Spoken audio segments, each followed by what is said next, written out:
Hi there, I'm Andy Robertson, and this is Family Gamer TV.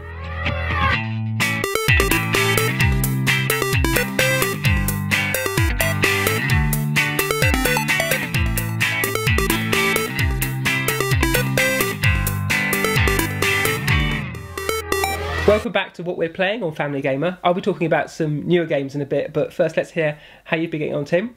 We set you up with a PS3, so you're a bit too comfortable on the 360, so curveball. I was really happy there, but yeah, no, it's been really good. Playing a car game called... Motorstorm. Yes, yeah. That's it, yeah.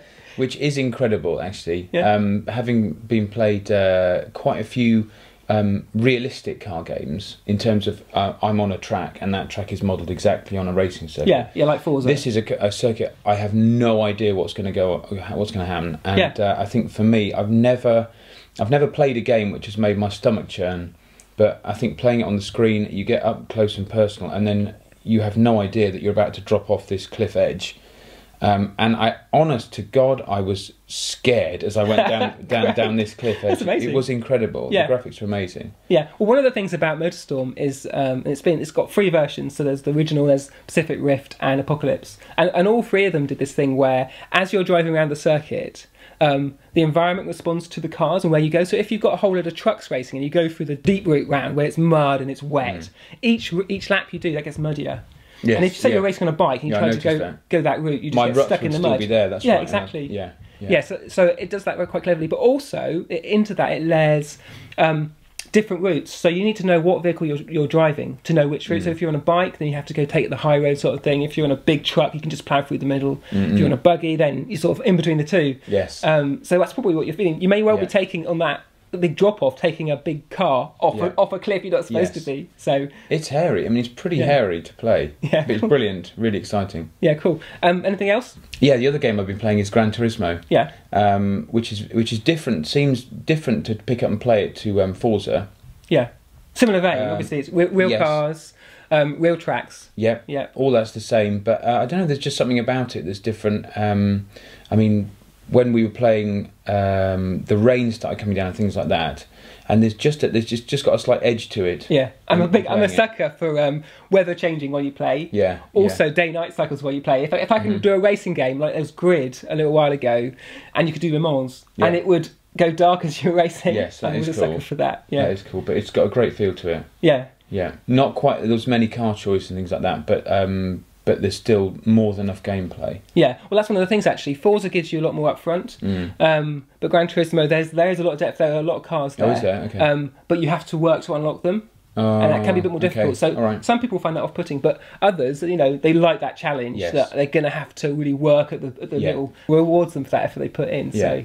Yeah, cool. Well, I'm glad you found something to play on the PlayStation. It's really fun. Well, some newer games I've been playing this month. I'll start with Formula 1, seeing as we're on a bit of a racing game trend at the moment.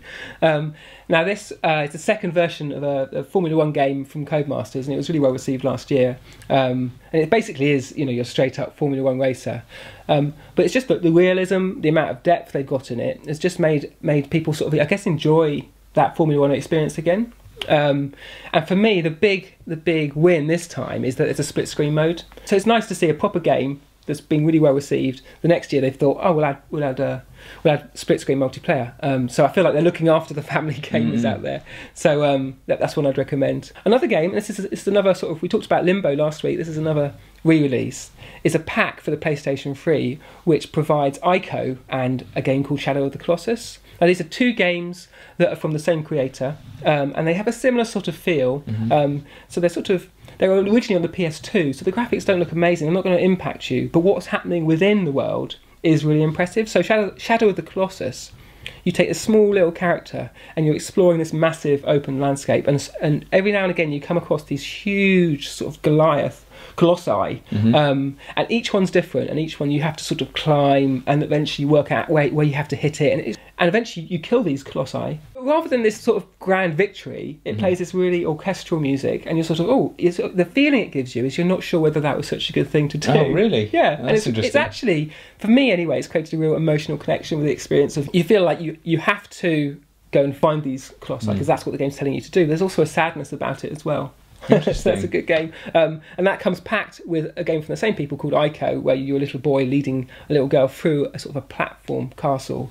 And again, that's a similar sort of quite an emotional aesthetic going on there. So that's another game I'd recommend. Another game I've been playing is Starfox. Did you play Starfox on the NES and N64? Yes. Yeah, it's a classic game. And again, a bit like the reworking of Ocarina. They've taken that original game and they've given it sort of a refresh. So they've updated the graphics. They've given, obviously, on the 3DS, it's got this 3D screen.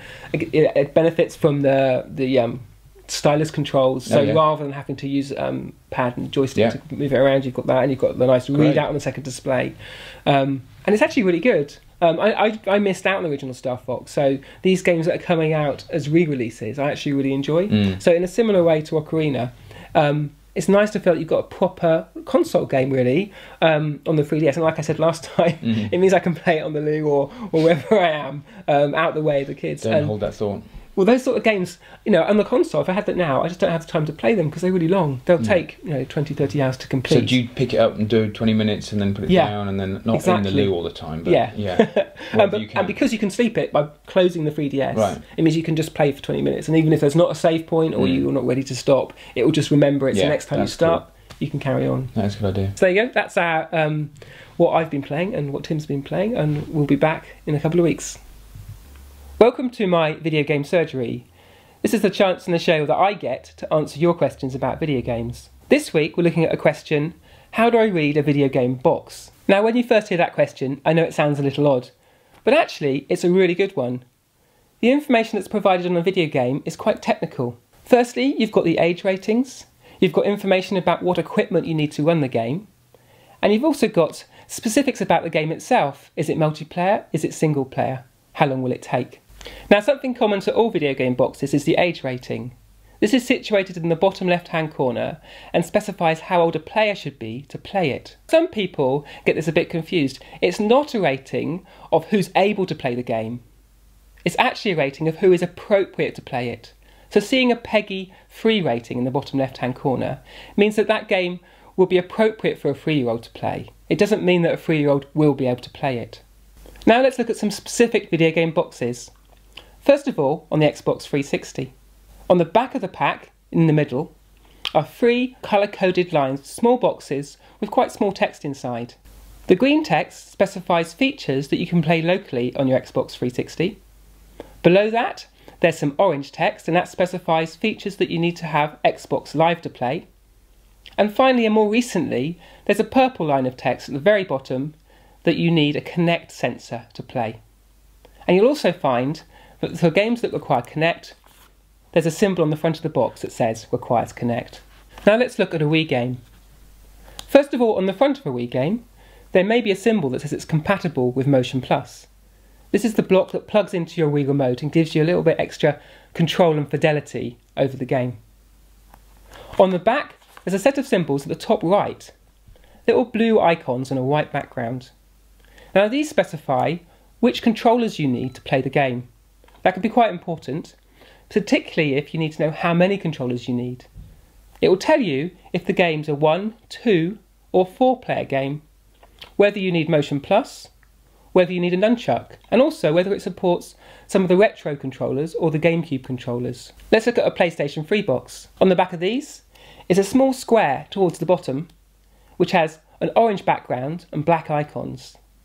This shows you how many players you can play, whether it can store information on the hard drive, and whether it's got support for extra features. This is the area where you'll also be told whether you need the Move controllers or any other specifics to play the game. Let's finish off by looking at a DS box.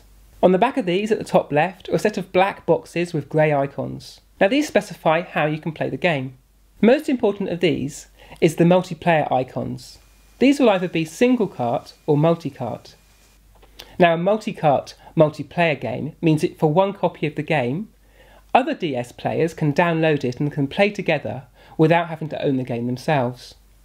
But multi-cart multiplayer means that every person needs to own the game, which obviously is substantially more expensive.